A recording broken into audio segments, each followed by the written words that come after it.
네, 오늘은 욥기 29장 1절부터 25절까지인데요. 1절부터 25절까지 다 못 끝낼 것 같습니다. 그래서 원고를 쓰다가 이거 다 못 끝내겠다 싶어서 잘랐습니다. 하는 데까지 나눠드린 것은 다 할 거예요. 29장은 한마디로 욥의 독백입니다. 친구들 앞에서 하는 말이지만 욥이 옛날로 돌아갈 수 있었으면 참 좋겠다. 혼자 말을 하는 거예요. 재앙을 당하기 전. 그래서 가족들과 단란하게 지냈던 그때, 모든 것이 안전하고 모든 것이 풍요로운 그때로 다시 돌아갔으면 좋겠다 하는 독백이 나오고, 그 시절에 얼마나 좋았던가 그 시절을 회고하는 내용이 오늘 본문에 나옵니다. 28장에서는 친구들에게 지혜가 어디서 오는 줄 아느냐? 이렇게 물었던 거 기억나십니까? 지혜가 어디서 오는지 알아? 지혜는 어디서 옵니까? 하나님에게서 온다 그랬습니다.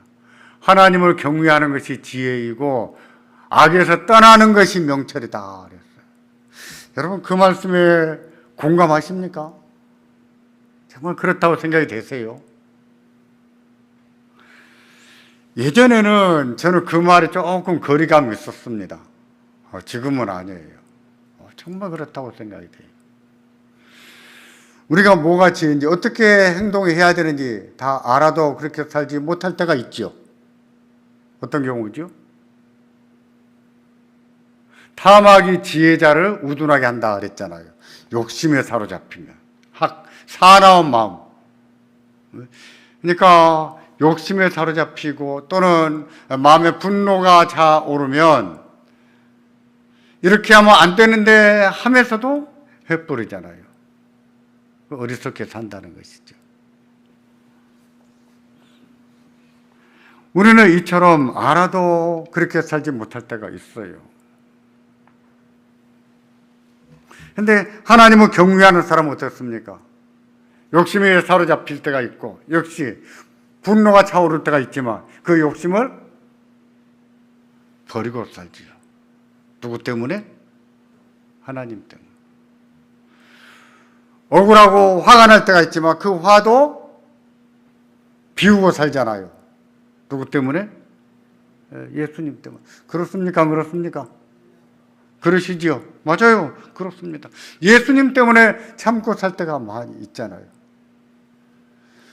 그게 우리는 안 돼, 힘들어, 어떻게 이렇게 말할 때가 있지만 실은 그렇게 살기 때문에 우리는 지혜자로 살 수 있는 거예요. 분이 막 차오르지만 분을 죽이고 살 줄 알고, 욕심이 끓어오르지만 그 욕심을 죽이고 살 줄 알기 때문에 바보짓을 안 하는 거예요. 어리석은 짓을 안 합니다. 제가 지난주에 이런 것을 봤습니다. 지지난주 같은데요. 요즘은 재혼 정보센터도 있는가 봐요. 그래서 이제 재혼하는 사람들을 이렇게 맞선을 보게 해주는데, 재혼하는 사람을 봤을 때 이 사람은 뭐 때문에 이혼했겠다. 전 부인하고 전 남편하고. 딱 짐작이 온답니다. 가지고 딱 봤을 때 이 사람은 뭐 때문에 이혼했겠다. 그 조사를 해보니까 여자들이 답변하기를 32%, 그 3분의 1이 저 남자는 화를 잘 내는 것 때문에 이혼했겠다. 부인이 이 남자는 더 못 살아. 왜? 남편이 화를 너무 잘 내니까. 그럴까요? 안 그럴까요? 그러겠죠. 그러니까 화를 잘 내는 것이 가족들한테, 부인한테, 자녀들한테 얼마나 큰 상처가 되는지 엿볼 수 있는 대목이에요.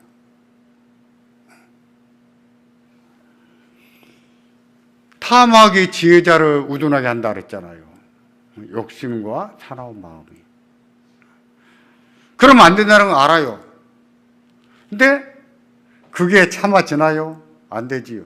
우리는 예수를 믿기 때문에, 누구 때문에 참아요? 예수님 때문에. 그렇게 하십니까? 안 하십니까? 하십니까? 안 하십니까? 아, 왜 우리 여자 반은 다 그렇다는데 남반은 대답을 안 하시네. 네, 정말 그런 거예요.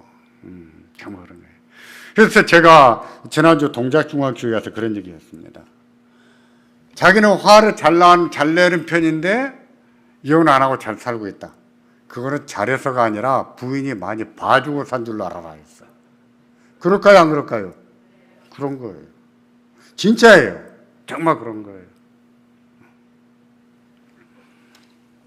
이처럼 우리는 알아도 지혜자로 살지는 못하고 어리석게, 우둔하게, 악하게, 미련하게 살 수가 있는 거예요.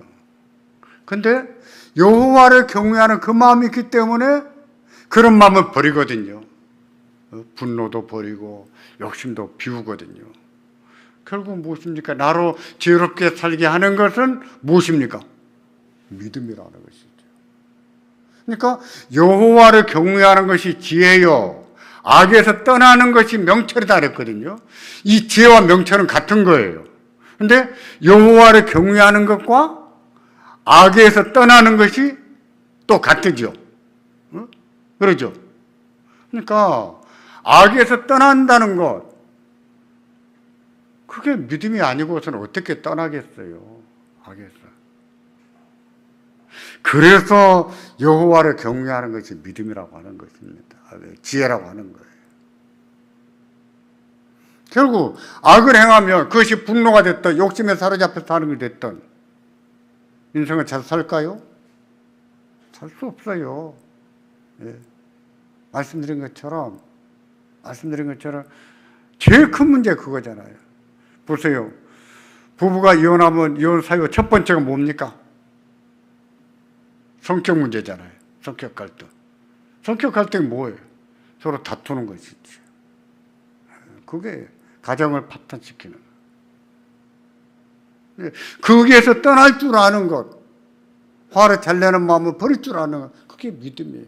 명철한 거죠. 지혜고. 하나님을 경외하는 믿음이 없으면, 그런 마음이 없으면 그거 못하지요. 정말 그런 겁니다. 여호와를 경외하는 믿음이 아니면 지혜자로 살지를 못해요. 알아도 지혜자로 살지를 못합니다. 그러고 보면 예수 믿고 사는 것이 얼마나 좋은 겁니까? 잘한 게 아닙니까? 정말 잘한 거예요. 어찌 볼 때는 어떤 경우는 예수 믿고 살기 때문에 내가 좀 바보같이 산다 싶을 때가 있을지 모르겠지만 내 평생에 제일로 잘한 것이 뭘까? 여러분은 이제까지 사시면서 여러분이 제일 잘하신 것이 뭐 같으십니까? 저는 예수 믿고 사는 거라 생각합니다. 예수 믿고 사는 거라.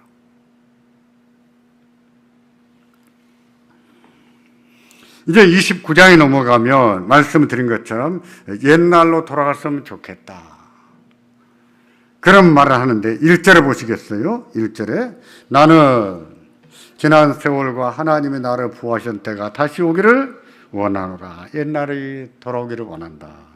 이 말은 지난날 재앙을 당하기 전으로 돌아가기를 원한다는 뜻인데 이 문장의 장르가 욥기도 그렇고 전도서도 그렇고 잠언도 장르가 다 시입니다. 근데 우리말은 시를 시로 번역을 안 했어요. 그러니까 시적인 감흥이 없습니다. 우리가 전도서나 이런 것이 읽기 어려운 건 이유 중에 하나가 장르가 시이기 때문이에요. 시를 시로 번역하지 않고 전부 다 무슨 산문처럼 평서문처럼 번역해 놔가지고 이해하기가 더 힘든 거예요. 표준 세번역은요, 그런 장르를 잘 살려서 번역을 했습니다. 그래서 이 29장 1절을 똑같은 말 이렇게 번역했어요. 한번 들어보십시오. 지난 세월로 되돌아갈 수만 있으면 하나님이 보호해 주시던 그 지나간 날로 되돌아갈 수 있으면 좋으련만 그때로 돌아갈 수 있었으면 좋겠다. 욥이 하는 말이에요. 욥은요 그렇게 됐습니다. 자기가 간절히 바라던 대로 지난 날로 되돌아갔어요. 비록 죽은 자식들은 돌아오지 않았지만은 새로운 자녀들을 10명을 주시지 않았습니까? 재산은요 다 갑절로 주셨습니다. 자손 4대를 보았고 평안히 살다가 하나님 품에 안겼습니다. 그러니까 욥의 경우는 재난날로 비록 재앙을 당했지만 재난날로 돌아갔어요. 그러면 우리도 그럴 수 있을까요? 지나간 날로 그 좋았던 시절로 되돌아갈 수 있을까요?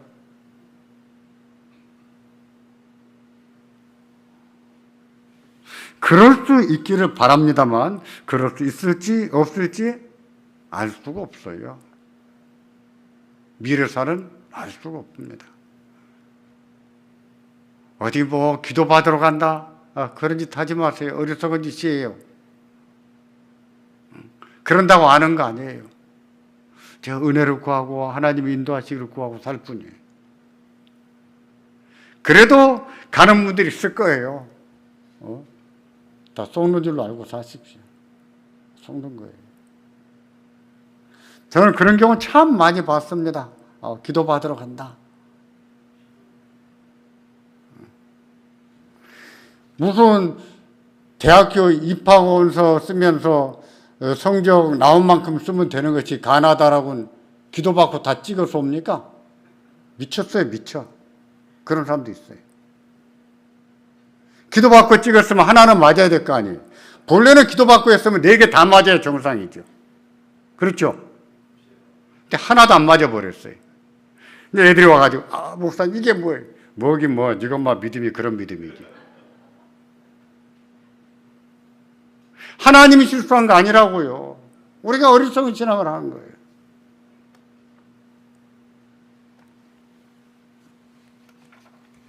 우리는요, 하나님께서 무엇을 주실지 알 수가 없어요.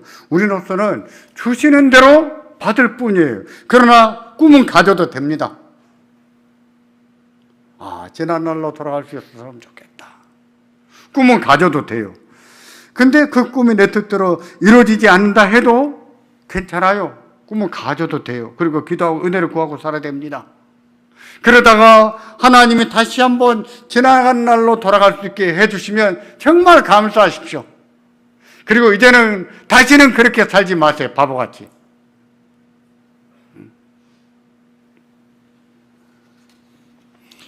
(29장) 3절부터 10절까지는요 지난날 상황에 대해서 4가지로 묘사합니다. 그 4가지는 그때에는 하는 말로 시작을 해요. 3절부터 4절까지인데 그때에는 하나님의 은총이 풍성하고 평안했다고 합니다.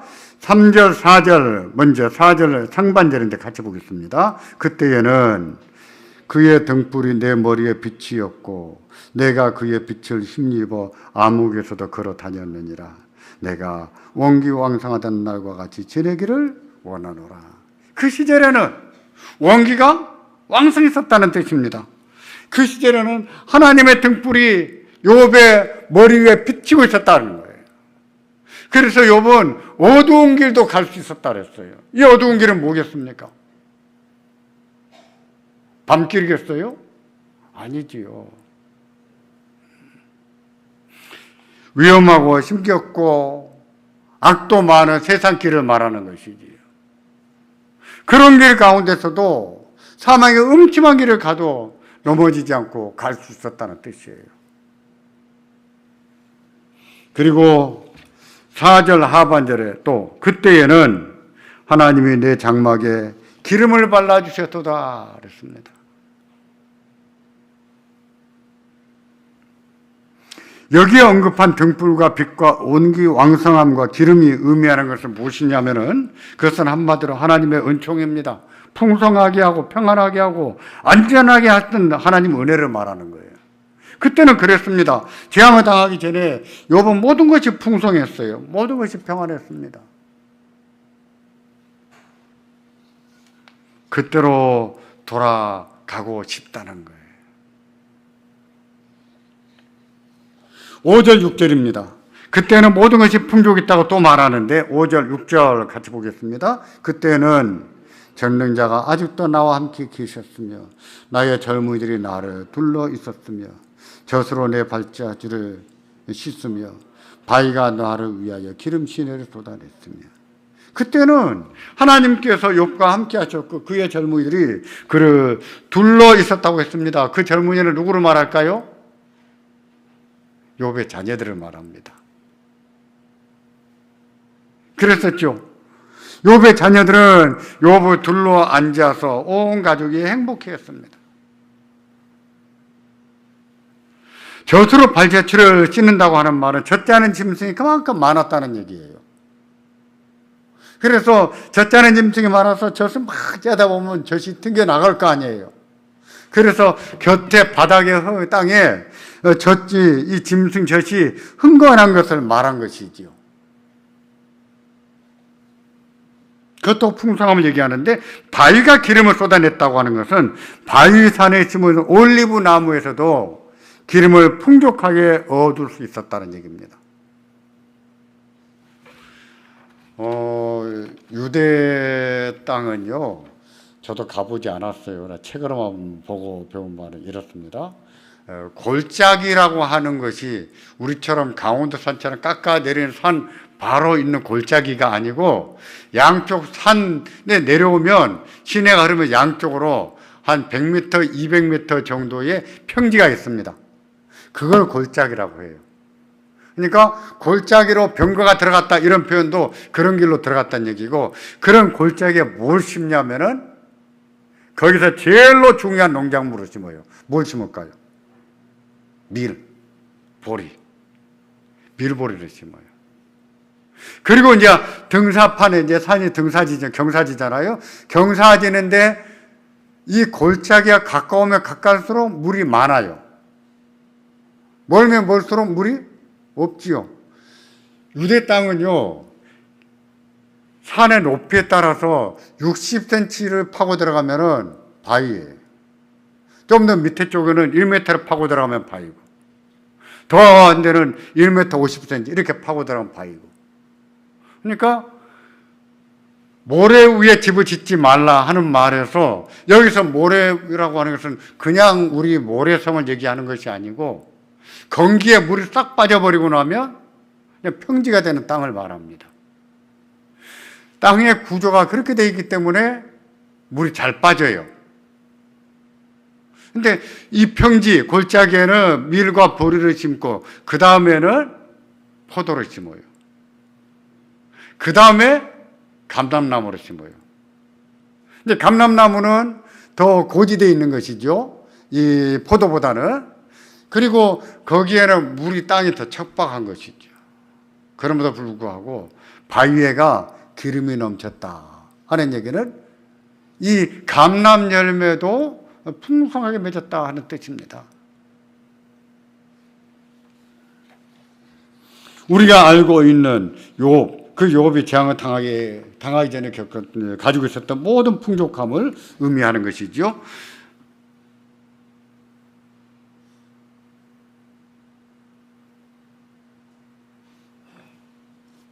그리고 7절부터 10절까지입니다.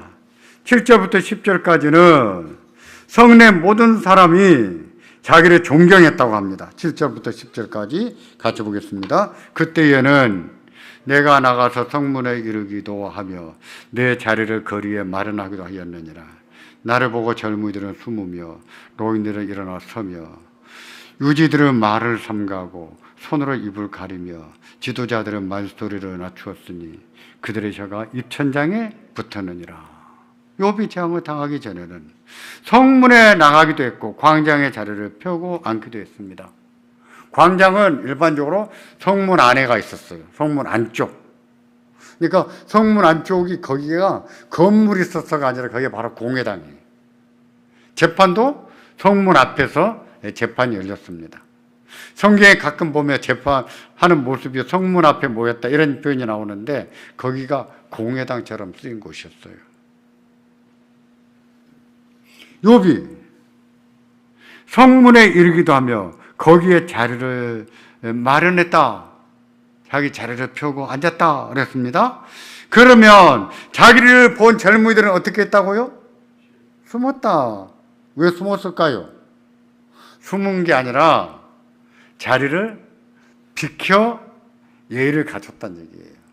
우리 그렇게 하잖아요. 어른들이 오면 어떻게 합니까? 그냥 뻐젓이 대합니까? 약간 비켜서기도 하잖아요. 그런 모습입니다.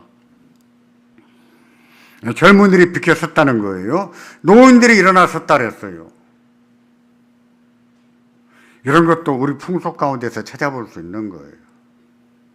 정말 훌륭한 사람들이 오면은 노인들도, 옛날 노인들도 일어섰지요. 예, 다 그랬습니다. 그래요.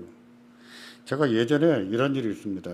실수를 한 것인데 학교에서 졸업하고 난 뒤였을 거예요. 방학 때인지 공부하러 갔었는지. 그때 점심 때 밥 먹고 있는데 돌아가신 신보근 교수님이 어떤 목사님을 저한테 밥 먹는데 소개했어요.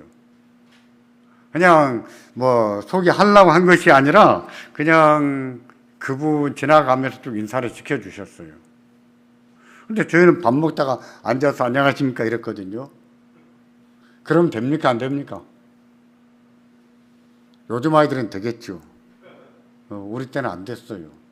그러니까 앉아서 안녕하십니까 했더니만 신부 교수님 저보고 일어서서 인사해야지. 야단 맞았습니다. 맞아요. 그런 거예요. 일어나야 되는 거예요. 미국 사람은 안 해도 돼요. 근데 한국 사람은 우리의 예의와 우리의 문화라는 게 있어요.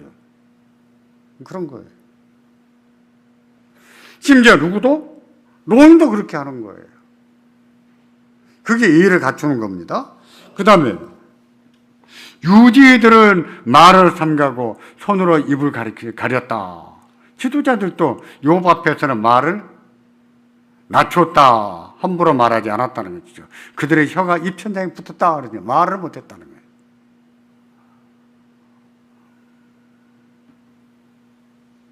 그런데 재앙을 당한 지금은 어땠을까요? 그분은 어땠을까요?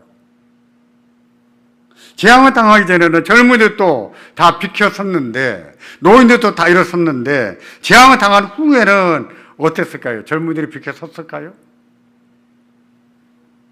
재앙을 당했음에도 그런 여유를 갖춰서 비켜서는 젊은이들이 있는가 하면 그렇지 않은 젊은이도 있어요. 자, 사람은 이때 알아보는 겁니다. 그런 거예요. 이때 알아보는 거예요. 욥도 그렇게 말했습니다. 어떤 젊은이들은 욥이 재앙을 당하고 나니까 비웃었습니다. 조롱했어요. 30장 1절에 보면 욥은 그런 사실을 언급하고 있는데 1절 같이 보겠습니다. 그러나 이제는 나보다 젊은 자들이 나를 비웃는구나.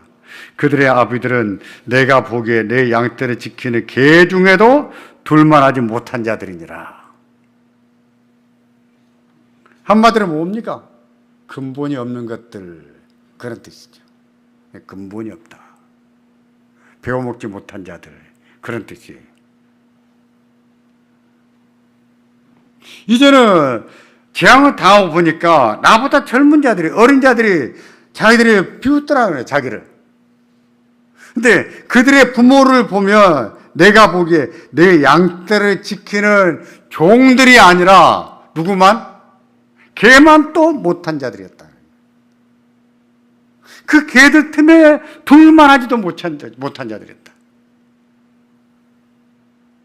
한마디로 그놈이나 부모를 보나 근본이 없다. 그런 얘기.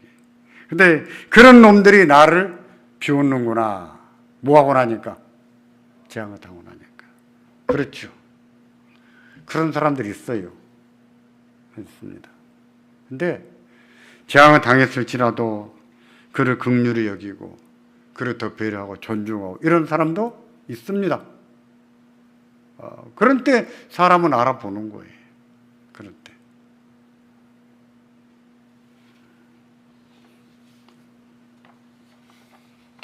성내 유지들도 욥 앞에서는요 말을 조심했다 그랬어요. 지도자들도 말을 함부로 하지 못했고 정중하게 말했다고 했습니다. 욥이 그때로 돌아가기를 원했다고 하는 것은 하나님 은혜를 구하는 것이죠. 회복을 노래하고 회복의 은혜를 구하는 것입니다. 말씀드린 대로 욥은 그의 염원대로 그때로 돌아갔어요. 정말 다행이지요. 정말 다행입니다.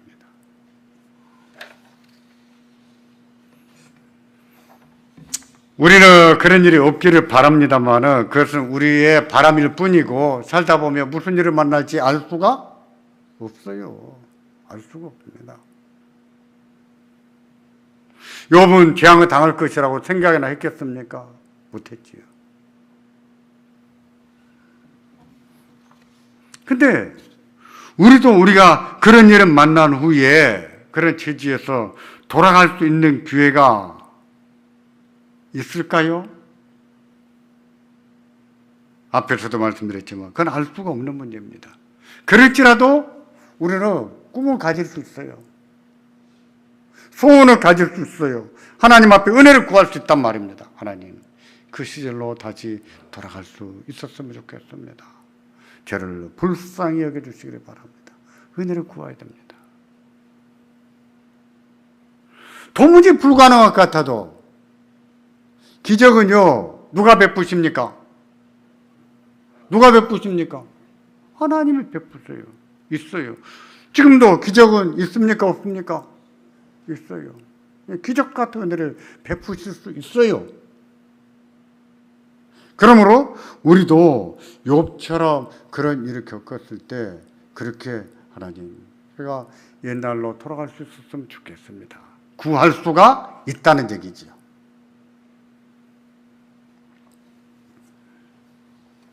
11절부터 17절까지는 지난날 행한 욥의 의입니다. 이제 31장 가면 그 의가 클라이막스에 도달하는데 11절부터 17절까지는 지난날 어떻게 살아왔는가 자기의 의를 회고합니다. 11절 보세요. 귀가 들은즉 나를 축복하고 눈이 본즉 나를 증언하였나니. 이 말은 욥이 길을 가다 보면 사람들이 욥에 대해서 하는 말을 들었다는 거예요. 뭐라고? 사람들이 뭐라고 했을까요? 욥을 칭찬하는 말이 욥의 귀에 들려오곤 했었다는 얘기입니다. 언제는? 옛날에는. 그런 경우 있잖아요. 나이에 대해서 지나가는데 좋은 얘기를 지나간 뒤에 자기들끼리 얘기하는데 우연치 않게 들을 수가 있지요. 그 얘기입니다. 지나간즉 귀로 들은즉 나를 축복하는 말이 들려오고 또 본즉 그들이 증언을 했다. 뭐라고요? 맞아, 욥은 그런 사람이야. 이렇게 말하더라는 거예요. 이것만 봐도 욥이 어떻게 살아왔는가 우리가 엿볼 수가 있습니다. 욥이 하나님 앞에서 정직하고 순전하고 온전하게 살았으니 그런 마음으로 사람들을 돕고 의롭게 살았거든요. 그런 도움을 받은 사람들이 진정성 있는 말로 욥을 칭찬하고 욥을 축복했었다는 거예요. 그때는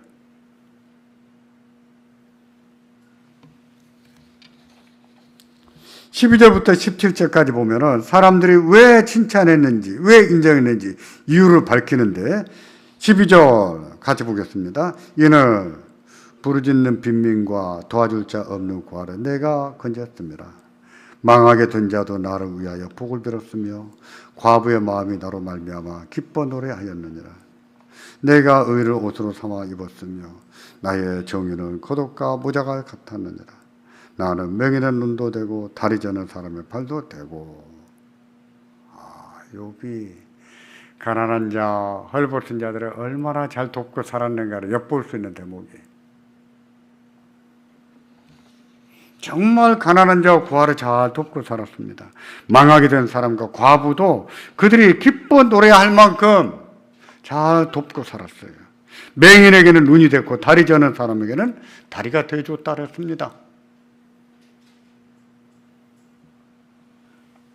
일면식도 없는 가난한 자가 송사를 당하면 도와줬을까요? 안 도와줬을까요?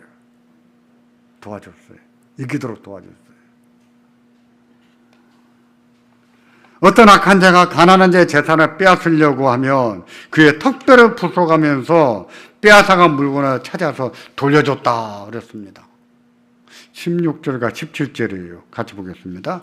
빈궁한 자의 아버지도 되며 내가 모르는 사람의 송사를 돌봐주었으며 불의한 자의 턱뼈를 부수고 노획한 물건을 그 이새에서 빼내었느니라.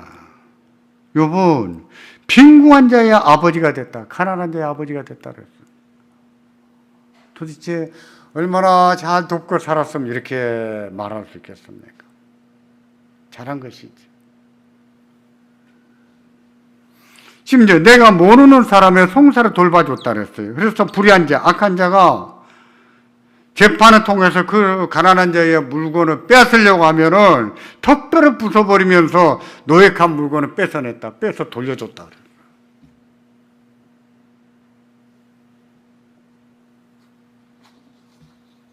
욥은 그런 경험이 많이 있었고 그런 경험을 회고한 겁니다. 다시 한번 정리해 보면요, 욥은 정직하고 순전하고 온전하게 살았지만 재앙을 당했습니다. 사람이 의롭게 살아서 사랑을 받는 사람도 있고 의롭게 살았기 때문에 미움을 받는 사람도 있어요. 그러면 의롭게 살 필요가 있을까요, 없을까요? 그래도 의롭게 살아야 돼요. 우리는 뭘 받을지 알 수가 없으니까. 미움을 받고 사랑을 받는 것은 결과론적인 문제입니다. 그러니까 우리로서는 의롭게 살아야 돼요. 최선을 다해서. 미래 사는요, 우리 소관이 아니에요. 아침에도 말씀드렸지만 우리는 하나님께서 무엇을 주실지 알 수 없는 미래를 살아야 됩니다. 그래서 욥도 원치 않는 재앙을 당한 것이 아닙니까? 정직하게 살았는데.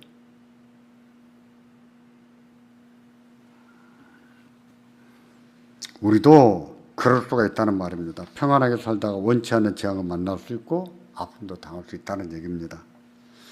그런 날에 악하게 살았던 사람이 희망을 가질 수 있을까요? 그럴까요? 악하게 살던 사람은 재앙을 당했을 때 희망을 가질 수가 없죠. 가져서는 안 되지요. 정직하게 살았던 사람은 재앙을 당했을 때 실망이 되겠죠. 낙심이 되겠죠.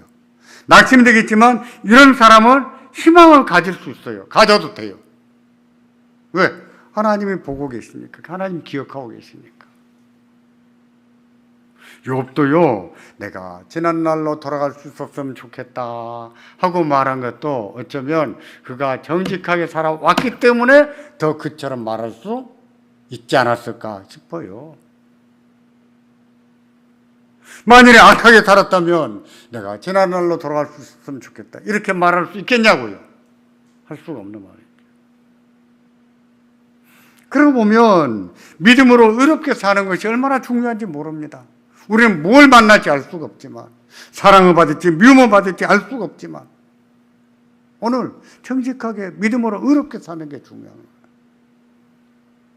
중요한 사실은 그것 자체가 무엇입니까? 미래를 잘 대비하는 것이라는 점이에요.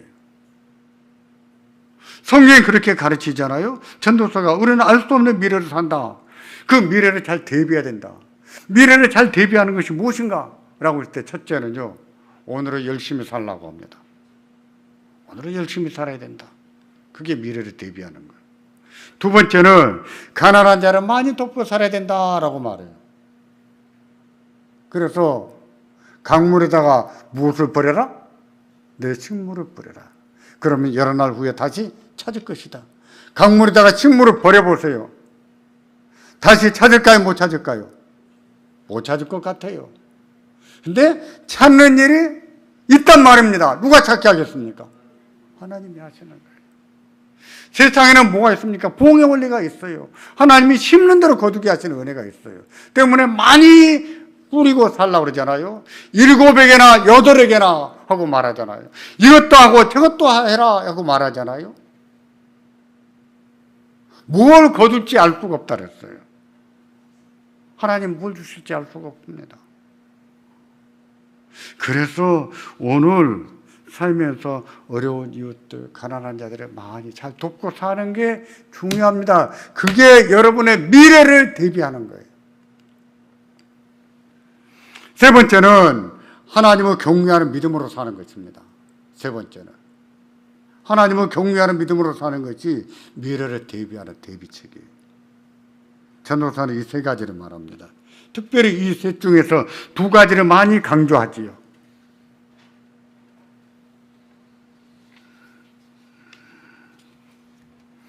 그러므로 우리도요, 알 수 없는 미래를 살아가야 되는 사람으로서 오늘을 잘 살아야 돼요. 오늘을 열심히 살고 정직하게 의롭게 살아야 됩니다. 가난한 자, 힘겨운 자, 헐벗은 자 많이 돕고 살아야 돼요. 그걸 다 하나님이 보고 계십니다. 기억하고 계세요. 하나님이 나중에 도로 찾게 하십니다. 도로 찾게 하세요. 믿으십시오. 저는 믿어요. 그렇게 믿어요.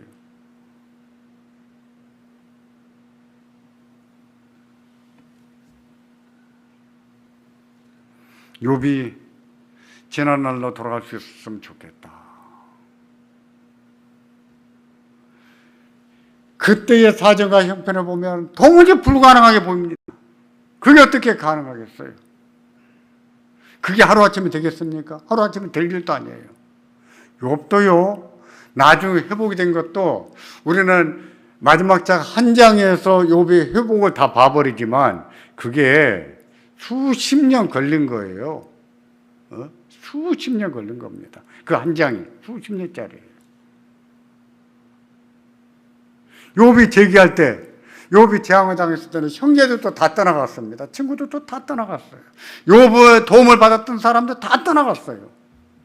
근데 나중에 하나님께서 그를 만나주신 뒤에 충고했던 친구들이 잘못을 위해서 용서를 빌려 온 후에 그때 떠났던 사람이 하나 둘 돌아오지 않습니까? 돌아올 때 뭘 가지고 왔다 했습니까? 금조각 하나, 금고리 하나. 그게 종잣돈이 됐습니다. 그걸 몇 명이나 갖다 줬을까요? 몇 명이나 됐을까요? 많았을 겁니다. 그게 바탕이 돼서 욥이 다시 일어선 겁니다. 결국 욥을 다시 일어서게 하신 분도 누구십니까? 하나님이시고 다시 돌아가게 하신 분도 하나님이세요. 하나님이 보고 계신 것을 기억하시기를 바랍니다. 하나님이 보시고 기억하셨다가 때가 되면 우리에게 적절한 은혜를 베푸신 것을 믿으시기를 바랍니다. 기도하겠습니다. 전능하신 아버지 하나님,